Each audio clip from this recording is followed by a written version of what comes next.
Vamos falar dos instrumentos de poder, né? Bom, como a gente já falou aqui algumas vezes, né? O som, ele é o princípio de ativação do éter e da vibração energética, certo? O som, ele nunca é ausente em qualquer corrente mística. Qualquer corrente mística, religião, sempre vai ter o uso de som de alguma forma. Seja através de uma oração, de música, de instrumentos musicais, palma, né? Mas sempre vai ter o som. No xamanismo, o som ele é particularmente importante, né? Porque nós não temos dogmas, nós não temos ideologia, nós cantamos, né? E cantar fica mais legal que instrumentos, né? Certo? Né? Mas os instrumentos, eles têm uma função de ser, né? É claro, a gente pode usar o instrumento só porque ele é um instrumento musical, mas os instrumentos no xamanismo, eles são ferramentas de poder, eles não são simplesmente instrumentos. Eu não tô aqui com esse maracá só pra fazer, né? Pode ser só para fazer chique-chique, mas ele também tem uma função xamânica, espiritual, energética e mágica.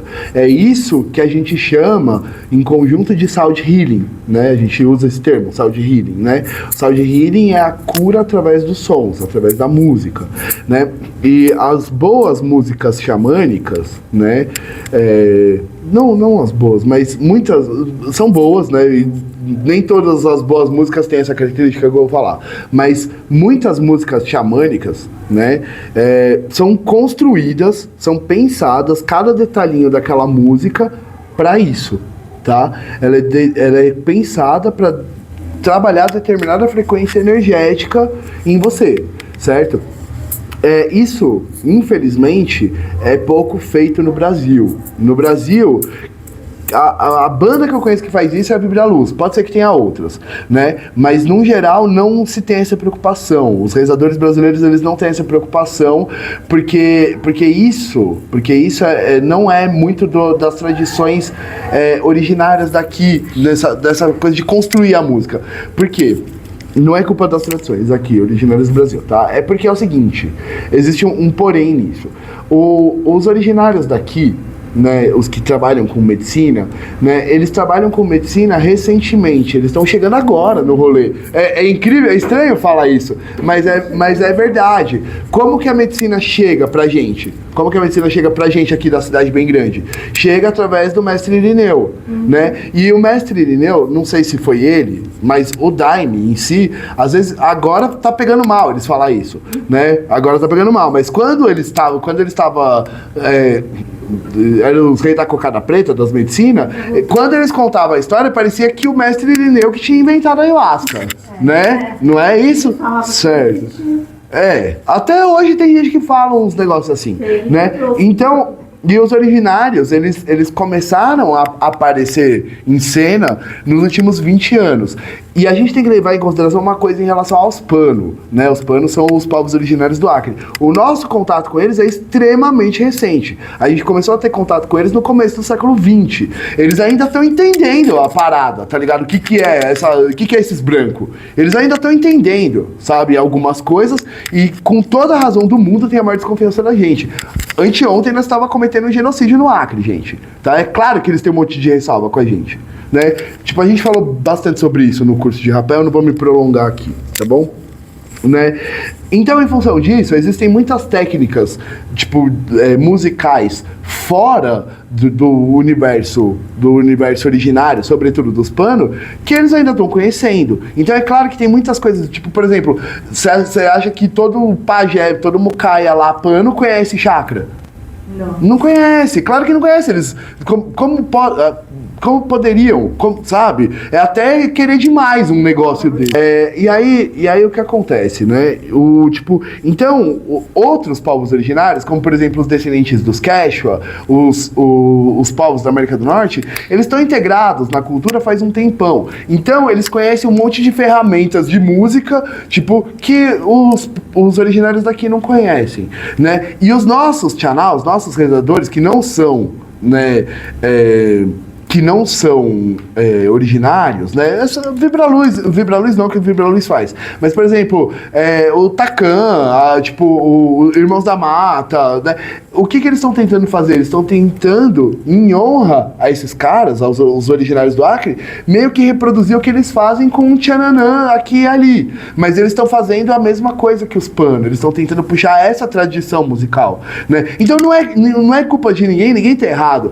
Eu tô contando a história de por que que é assim, né? Só que assim, existem muitos rezadores de fora do Brasil que eles se preocupam, eles constroem a música para a medicina mesmo, né? Trazendo frequências vibracionais específicas que vão trabalhar campos energéticos específicos, né? E a gente ainda não tem isso no Brasil. Fica a dica para você, entendeu? Não, mas é que assim, é que o pessoal fala assim, né? Tipo, gente que não é místico, né? Fala, vocês ficam aí nesse negócio de chakra, mas daí é uma autoindução, né? Entendeu? Daí você fica lá praticando isso, aí na sua cabeça você sente, porque, né? Mas na verdade, o que acontece é que assim, os chakras. Por que o cardíaco não é aqui? Por que o cardíaco é aqui? Porque o cardíaco ele tá relacionado com a glândula do timo. Entendeu? Né? Como é que tireoide, entendeu? Pituitária, pineal. O cerne do chakra é a glândula, entendeu? Né? Aí isso daí eu tô fazendo um curso de chakra, porque chakra é um negócio que eu estudei bastante, assim, sabe? Né? Então, e é isso, né? De alquimia de chakra, porque a gente fica pensando, por exemplo, vou dar uns 10 centavos aqui desse curso.